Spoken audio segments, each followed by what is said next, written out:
కాకినాడ నగరంలో జరిగే గణేష్ నిమజ్జనాలకు సంబంధించి పటిష్ట ఏర్పాట్లు చేయడం జరుగుతుందని కాకినాడ ఆర్డీఓ ఎస్ మల్లిబాబు తెలిపారు. బుధవారం ఉదయం కాకినాడ నగరంలోని వినాయక సాగర్ వద్ద జరిగే గణేష్ నిమజ్జనాలకు సంబంధించిన ఏర్పాట్లు నగర గణేష్ ఉత్సవ కమిటీ సభ్యులు డీజే సౌండ్ సిస్టమ్స్ ప్రతినిధులతో కలిసి పరిశీలించారు. ఈ సందర్భంగా ఆర్డీఓ ఎస్ మల్లిబాబు, నగర గణేష్ ఉత్సవ కమిటీ సభ్యులు ఎనిమిరెడ్డి మాలకొండయ్య, చిట్నేడి శ్రీనివాసులు మీడియాతో మాట్లాడారు. గణేష్ నిమజ్జనాలు ఈ నెల 6వ తేదీన ప్రారంభించి 7వ తేదీ మధ్యాహ్నం 12 గంటలలోపు పూర్తి చేసుకోవాలని ఉత్సవ కమిటీ సభ్యులకు సూచించారు. గణేష్ నిమజ్జన ఉత్సవ యాత్రలో డీజే సౌండ్కు అనుమతి లేదని ఆర్డీఓ తెలిపారు. ఈ కార్యక్రమంలో అర్బన్ తహసీల్దార్ జితేంద్ర, నగర గణేష్ ఉత్సవ కమిటీ సభ్యులు, Kakinada sound association president Adikatla Lovaraju, vice president Penke Marayya, secretary Kukkala Ganiraju, treasurer Dinguraju, Kakinada Mandal sound association president Duthurthi Srinu, DJ Bobby, Rayudu, Srinu తదితరులు పాల్గొన్నారు.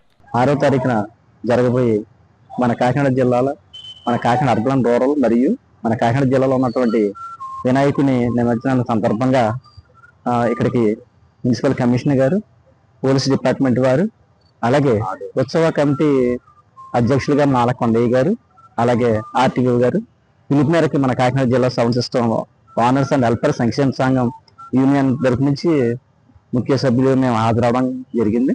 అలాగే మందుగుండు సామాగ్రి ఏదైతే కాల్చేవారు ఉన్నారో వారందరికీ కూడా మరి అది వద్దు, ఆ వ్యవస్థ వద్దు అని చెప్పి మిమ్మల్ని అందరినీ కోరుతా ఉన్నాం. ఎందుకంటే పెద్ద ఎత్తున ప్రజలందరూ మరి చూడడానికి వస్తారు. భక్తి పాటలతోటి అలాగే నృత్య ప్రదర్శనతోటి భగవంతుడిని, మన వినాయకుడిని మరి నవరాత్రులు పూజ చేసి మనం ఎంతో భక్తి శ్రద్ధలతో మనం కోరుతా ఉన్నాం. కాబట్టి అదే ఉత్సాహంతో ఇక్కడికి వచ్చి నిమజ్జన ప్రాంతాన్ని మీరు వినియోగించుకోవాలని చెప్పి సమితి ఏర్పాటు చేసినటువంటి ఇక్కడ అనేక రకాల ఏర్పాటు చేస్తా ఉన్నాం. వాటర్ కానీ అలాగే ప్రసాదాలు కానీ ఏర్పాటు చేస్తా ఉన్నాం.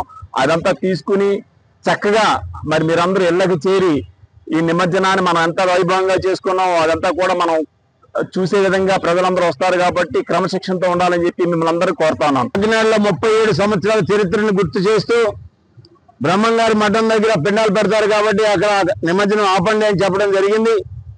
కానీ అధికారులు ఇప్పటికి కూడా దాని మీద ఆలోచన చేయకపోవడం దురదృష్టకరం అని చెప్పి భావిస్తున్నాం.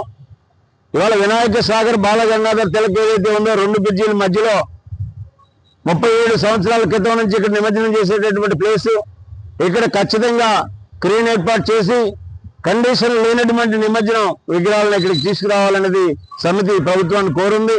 ఆ విధంగా సమితికి సహకరించి ఆ యొక్క నిమజ్జన కార్యక్రమం ఇక్కడ చేసేటటువంటి ప్రయత్నాలు ఏవైతే ఉన్నాయో దానికి ప్రభుత్వ పెద్దలు సహకరిస్తారని మేము కోరుకుంటున్నాం.